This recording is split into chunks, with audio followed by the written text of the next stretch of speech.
നമസ്കാരം. പ്രധാന വാർത്തകൾ.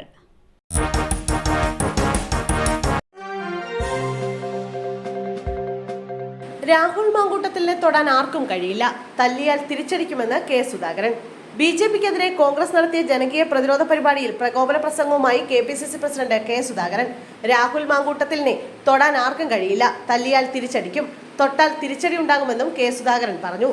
അടിക്കേണ്ടടുത്ത് അടിക്കും, ഇടിക്കേണ്ടടുത്ത് ഇടിക്കും, കുത്തേണ്ടടുത്ത് കുത്തും. ഞങ്ങളെ കൊണ്ട് അത് ചെയ്യിപ്പിക്കരുത്, കെ സുധാകരൻ പറഞ്ഞു.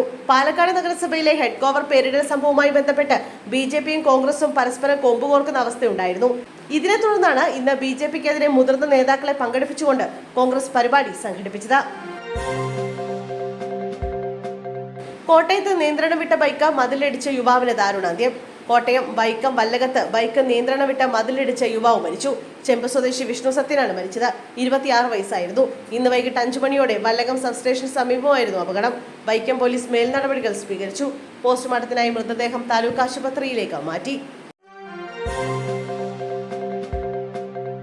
വീടിന് മുന്നിൽ നോട്ടീസ് പതിപ്പിച്ചു. പോലീസുകാരെ കുത്തിപ്പരിക്കേൽപ്പിച്ച യുവാവ്. കോഴിക്കോട് SHOയ്ക്കും പന്നിയങ്കര പോലീസ് സ്റ്റേഷനിലെ ASI ബാബുവിനുമാണ് കുത്തേറ്റത്. പയ്യനാക്കൽ സ്വദേശി അർജാസാണ് പോലീസുകാരെ കുത്തിയത്. ലഹരി കേസിൽ പ്രതിയായ അർജാസിനെ ഏറെക്കാലമായി പോലീസിന് പിടികൂടാൻ സാധിച്ചിരുന്നില്ല. ഈ പശ്ചാത്തലത്തിൽ പോലീസ് ഇയാളുടെ വീടിന് മുന്നിൽ നോട്ടീസ് പതിപ്പിച്ചു. ഇതിലുള്ള പകയാണ് അക്രമത്തിലേക്ക് നയിച്ചത്.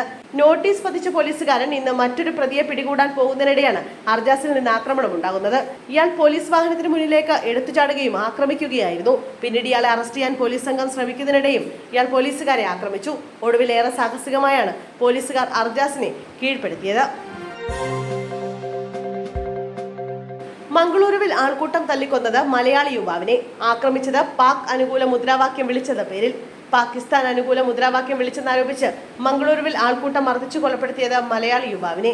വയനാട് പുൽപ്പള്ളി സ്വദേശിയായ അഷ്റഫാണ് കൊല്ലപ്പെട്ടത്. മൃതദേഹം തിരിച്ചറിയാൻ കർണാടക പോലീസും കേരള പോലീസും വിളിച്ചറിയിച്ചത് പ്രകാരം സഹോദരൻ മംഗളൂരുവിലേക്ക് തിരിച്ചു. രാത്രി 1 മണിയോടെ സഹോദരൻ മംഗളൂരുവിലെത്തും. അഷ്റഫ് മാനസിക വെല്ലുവിളി നേരിടുന്ന ആളാണെന്നാണ് കുടുംബം പറയുന്നത്. ഇയാൾക്ക് നാടുമായും ബന്ധുക്കളുമായും കാര്യമായ ബന്ധമില്ലെന്നാണ് കുടുംബം പറയുന്നത്. എങ്കിലും വല്ലപ്പോഴും ഇയാൾ വീട്ടിലേക്ക് വരാറുണ്ടായിരുന്നു. കുടുപ്പു എന്ന സ്ഥലത്ത് ഞായറാഴ്ച പ്രാദേശിക ക്രിക്കറ്റ് മാച്ച് നടക്കുമ്പോഴാണ് പാകിസ്ഥാൻ സിന്ദാബാദ് എന്ന മുദ്രാവാക്യം വിളിച്ചെന്നാരോപിച്ച് ആൾക്കൂട്ടം യുവാവിനെ മർദ്ദിച്ചത്. സുരേഷ് ഗോപിയുടെ കഴുത്തിലും പുലിപ്പല്ലുമാല. DGPക്ക് പരാതി.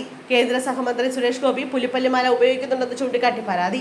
INTC യുവജന വിഭാഗം സംസ്ഥാന ജനറൽ സെക്രട്ടറിയും യൂത്ത് കോൺഗ്രസ് മുൻ ദേശീയ വക്താവുമായ മുഹമ്മദ് ഹാഷിമാണ് സംസ്ഥാന പോലീസ് മേധാവിക്ക് പരാതി നൽകിയത്.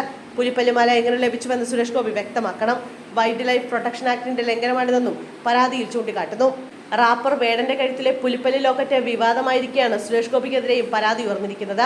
കഞ്ചാവ് കേസിൽ എക്സൈസ് പിടികൂടിയതിന് പിന്നാലെയാണ് വേടന്റെ കഴുത്തിലെ പുലിപ്പല്ല് ലോക്കറ്റിലേക്ക് വനം വകുപ്പിന്റെ അന്വേഷണം നീണ്ടത്.